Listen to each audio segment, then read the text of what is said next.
Oh, y'all, this foundation is, woo! Hey guys, it's Jill. Hope you're all having an awesome day. Thank you so much for stopping by. If you guys are not subscribed, don't forget to hit that subscribe button and click that notification bell. So today's video is going to be a review on the Revlon Colorstay Full Cover Foundation. It's saying that it's matte, and then I got mine in the color True Beige. It says that it's going to last for 24 hours. So this retails for $13.99, but I saw that at Walmart it's $9.98, and then at Target it's $9.99. So if you want to save you a few bucks, go to Walmart or Target and get this. So this is what Revlon is claiming for this. Also wanted to mention that this is this has 16 shades. Okay, so it says that it is a full coverage matte finish, lasts up to 24 hours, comfortable wear that moves with your skin without flaking or caking, easy to apply and blends seamlessly. Smooth, even complexion with built-in primer in a tube for easy on-the-go application. So before we get into the demo, I'm just going to go ahead and talk about my first initial thoughts of this. I did not set this side with a powder, and it is very, very much so a tacky foundation. This is a 1 fluid ounce, again $13.99, but you can go to Walmart and get it for 10 bucks. I am breaking out down here, y'all. Like, do you guys see this? My face is so incredibly itchy. I pray that I can get through this review and show you guys a wear test, but oh my gosh, my skin is just, it's so incredibly itchy.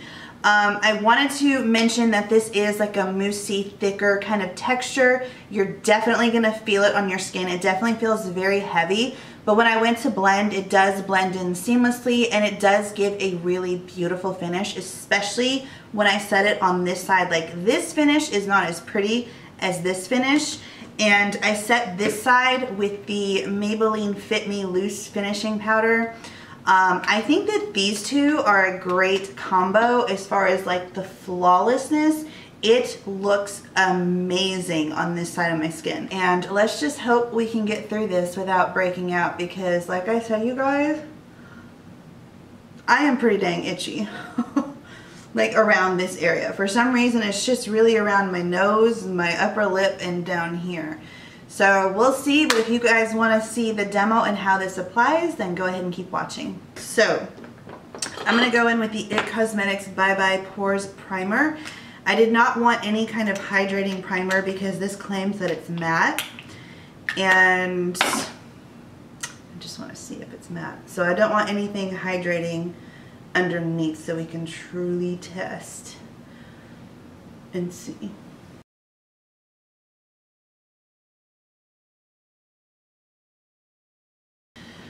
Let me see. I don't think that this has any SPF in it. It does not. So this should be really good for flash photography.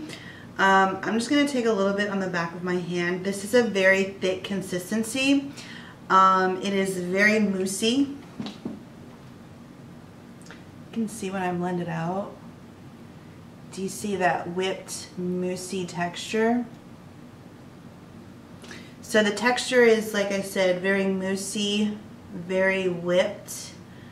And this is claiming that it's a full coverage foundation. By the way, for reference, I got mine in the color True Beige 320. Alright, so I went ahead and zoomed in a little bit so you guys could see.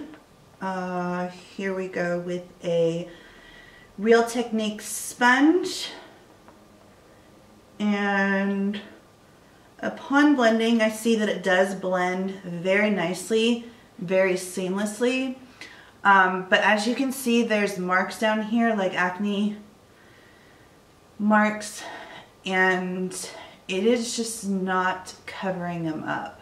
I did just dip into my hand because I have some on my hands to go over, and it's going over it and covering it a little bit, but for the sponge, oh, I didn't apply anything there. It's looking like, I didn't apply anything on my nose either. What's going on with me? It's looking like it's not going to be full coverage. And I will say, while it's not full coverage, it does give you a beautiful, beautiful finish to the skin. It is feeling a bit heavy. And like I said, I am having to go through and apply more layers to the parts of my skin that need the extra coverage. So on the other side, I'm going to go in with this flat brush from It Cosmetics. I don't even know what this is called. It's just their flat top foundation brush.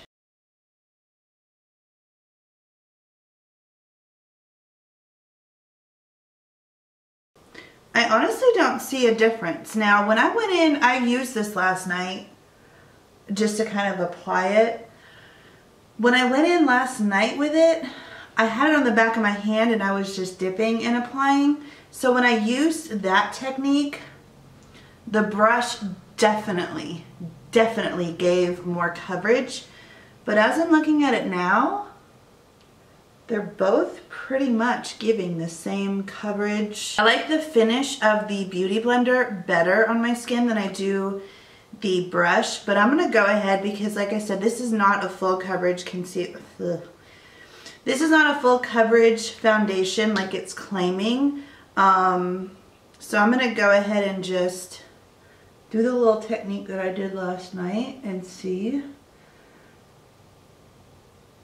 if it looks like it's building up better. You definitely, with this product, want to apply light layers and just build up as you need it. So doing that second layer definitely added more coverage. It's not cakey, it's not settling into any lines or anything as of now.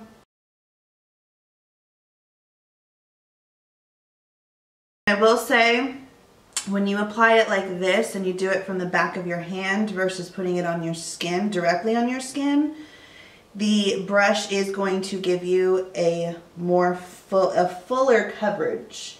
Still not full coverage, but you can build it up to an almost full coverage. As you can see here, these bumps are still kind of peeking through. I can still see like underneath my skin. So this is definitely not still a full coverage, even though we have 2 layers on. I'm just going over this, pouncing, just to kind of like get it to sink into my skin a little bit more. But it is very, you guys see that? It is very tacky. Very, very, very tacky. You're definitely going to need to set this foundation. Another thing I will say is that this does have a very chemical scent to it. It's not the most pleasant thing. It's not like super annoying when you're applying it. Like, it's not like super, like overly heavy. But if you have sensitive skin, obviously we all know you need to be careful and be wary of any kind of foundation or anything that you're putting on your skin that has that kind of any kind of scent, because sensitivity and scents just do not go well together. But so far it's beautiful. The time is now 9:21 and I will be back in a few hours to see how it's looking. Time is now 10:35 and this ish has to come off my face now, because let me tell you something, I'm breaking out. Right here, right here. Do you guys see this? Let me zoom in. Right here, right here. My face is itching like crazy. Right here, it's gotta come off. So, y'all wanna know my final thoughts? My final thoughts is this is a piece of shit. Now, let me calm down a little bit. For those of you that it's not going to break out, you're definitely going to have to set this foundation with powder for sure, because it has been, I don't know, an hour or something. And any place that has not have powder on it, like, you know, I have bronzer here, foundation, blush here, highlight here, down here is incredibly tacky. And it's actually still kind of tacky even with powder on it. and it's been like an hour, okay? So it should not still be tacky. It's definitely gonna transfer, so you don't wanna get too close to your man in this thing, in this foundation. But yeah, it's breaking me out, and I don't want it to get worse because it's literally like, it's getting worse. So I'm gonna go ahead and take it off. I'm gonna go ahead and upload this review because this is what happened to me. And I just want to let you guys know that this is never, literally in the however many years that I've been wearing foundation and makeup, this has never happened to me. So I don't know what's in it that maybe I'm allergic to. When I was on Ulta's website, I was going through just to kind of, I was looking up the price and the shade range, and I was just going through the reviews real quick, and I noticed that a lot of people said it broke them out. I thought it meant that they broke out in like afterwards I thought they meant that it broke them out like afterwards, like the next day, but no, this legit is breaking me out now. It's almost like in hives. And this was the end of it. I was sitting in my room and I was just like, what the hell is this? And no, it's not a bug bite. It is the foundation, because I was scratching my face and then I realized that it was like a huge bump, and I was like, okay, this has got to come off my face right now. So I'm gonna just go ahead and end the video at this. Sorry, not sorry, I guess. I mean, the review is what it is, and maybe this hasn't happened to you, but I am curious, has this happened to you with this foundation? Because like I said, in the reviews, several people noted that it did break them out. And like I said, I did not know it was gonna be a breakout like this, but this has to come off my face now. And it's really weird because I did put this on my face last night. See, still itching, just itching everywhere. I did put this on my face last night and I did not have any problem. I did notice that last night it was like super heavy and I was just like, oh, it's uncomfortable, but it was not itchy. And this stuff right here that's going on, no, I'm obviously not a huge fan. Definitely would not recommend this. But if you want to try it, definitely go try it, I guess, and let me know your experience with it if you have tried it. So yeah, thank you guys so much for watching. Don't forget to follow me on Snapchat and Instagram. Sorry this foundation review wasn't better and longer, but it is what it is. Like I said, I've got to take it off my face. So thank you guys so much for watching. I will see you guys in the next one. I love you. Have an awesome day, and I'll see you in the next one. Bye.